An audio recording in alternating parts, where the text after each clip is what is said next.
¿quién hace el diagnóstico en los pacientes con escoliosis?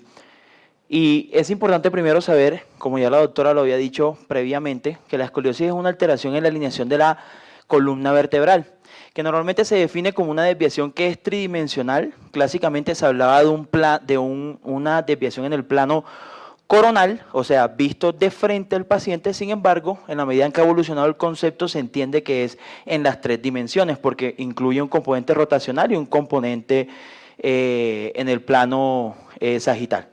Pero esta angulación debe ser mayor de 10 grados para considerarse un diagnóstico como tal de escoliosis. Aquí vemos un ejemplo de una paciente, el ideal de una columna del lado izquierdo. Vamos a ver una columna perfectamente alineada. Sin embargo, en los casos de escoliosis va a haber una pérdida de esa alineación y eso se va a conocer como escoliosis. ¿Qué sabemos de esto? Que es una patología que es relativamente frecuente, más o menos entre 1 y 5% de los casos de la población mundial, especialmente pacientes adolescentes, van a estar afectados. Y es variable la tasa de incidencia y de prevalencia según el sitio donde veamos. En Estados Unidos, por ejemplo, se habla que va de entre un 0.4 a un 3.9. En Edimburgo, por ejemplo, se habla de que los casos pueden ir aumentando respecto a la edad y estos estudios poblacionales muestran que en pacientes menores de 8 años la incidencia más o menos es de 1.3 casos por cada 1000 niños, pero en pacientes mayores puede llegar hasta 1.8 casos. Y es importante saber que es más frecuente en mujeres.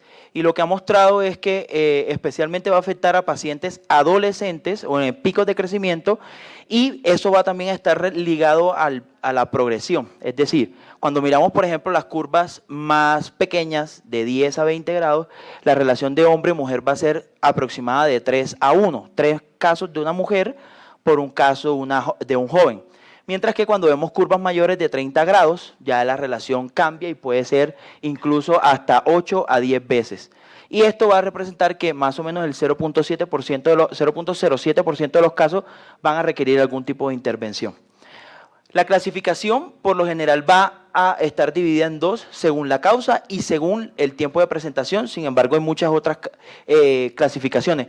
Las más representativas van a ser en cuál es la agrupa en las causas idiopáticas, en donde realmente no hay un determinante específico que produzca la escoliosis, sino que es un conglomerado de situaciones genéticas, ambientales, del desarrollo de cada uno de los pacientes que hace que se produzca la escoliosis, y eso representa el 80% de los casos. Mientras que hay otro tipo de causas como las sindromáticas, congénitas, las neuromusculares o algunas otras secundarias debido a tumores o cosas por el estilo.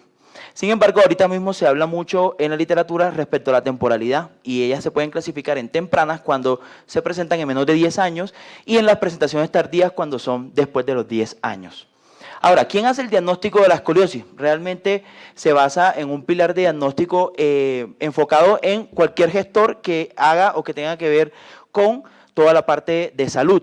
Especialmente puede ser un médico general, un especialista de cualquier otra área diferente a la ortopedia. Incluso pueden haber enfermeras que de alguna u otra manera tienen cierto tipo de entrenamiento y pueden identificar la escoliosis y decir, usted tiene escoliosis. Incluso los fisioterapeutas. Sin embargo, quien va a determinar cuál va a ser el tratamiento y probablemente el seguimiento de estos pacientes usualmente es el ortopedista o el cirujano de columna. Y para esto entonces el diagnóstico, ¿cómo se hace? Vamos a involucrar tres aspectos importantes: la historia clínica, el examen físico y las imágenes complementarias, para poder definir qué tipo de escoliosis es y con eso proponer un tipo de tratamiento para el paciente. En la historia clínica vamos a buscar varias cosas. Uno, ¿cuándo empezó a progresar esa deformidad? ¿Qué tiempo de progresión tiene? Es decir, si ha progresado durante ese tiempo, si tiene o no algún tipo de dolor el paciente, que haya o no percepción de deformidad, es decir, cuando la deformidad es bastante evidente, eso es importante para nosotros. Saber qué signos de madurez esquelética tiene y algunas alteraciones en el caso de que haya alteraciones neurológicas. Ahora, hay una cosa que es muy importante y es que con el examen físico se hace la mitad del diagnóstico, y es poder identificar realmente qué pasa en un niño que tiene escoliosis. Y lo que vemos es, aquí en estas imágenes vamos a comparar un niño normal del lado izquierdo de la pantalla versus un niño con escoliosis. ¿Qué es lo primero que vemos? A la inspección, el nivel de los hombros. En un paciente normal, los niveles de los hombros están completamente nivelados, mientras que en un paciente con escoliosis, uno de los hombros va a estar un poco más arriba que el otro lado. El nivel de las escápulas, que lo vamos a ver acá por la prominencia que hay en los omóplatos en la parte posterior, que es la segunda línea, y la última línea que nos va a hablar de la discrepancia de los miembros inferiores. Y lo otro que podemos mirar es el ángulo del talle o la silueta que forma la cintura con respecto a los brazos, y lo que vemos es que en un niño normal es simétrica, mientras que en los pacientes con escoliosis tiende a ser asimétrica. Y vemos otros parámetros como la forma de caminar, la forma del pie, el examen neurológico y el estado de la piel, que es importante. Lo más importante y que queremos transmitirles es que a través de esta prueba, que es el test de Adams, podemos identificar realmente si un paciente tiene o no tiene escoliosis. Y lo que hacemos es pedirle al paciente que se incline hacia adelante para poder mirar si efectivamente hay jivas o hay deformidades. Normalmente debe ser simétrica la espalda, pero en los pacientes con escoliosis lo que vemos es que hay un desnivel entre el lado izquierdo y el lado derecho de la curva, como lo vemos en las líneas punteadas. Y cuando lo vemos por la parte lateral, también vemos que hay una asimetría.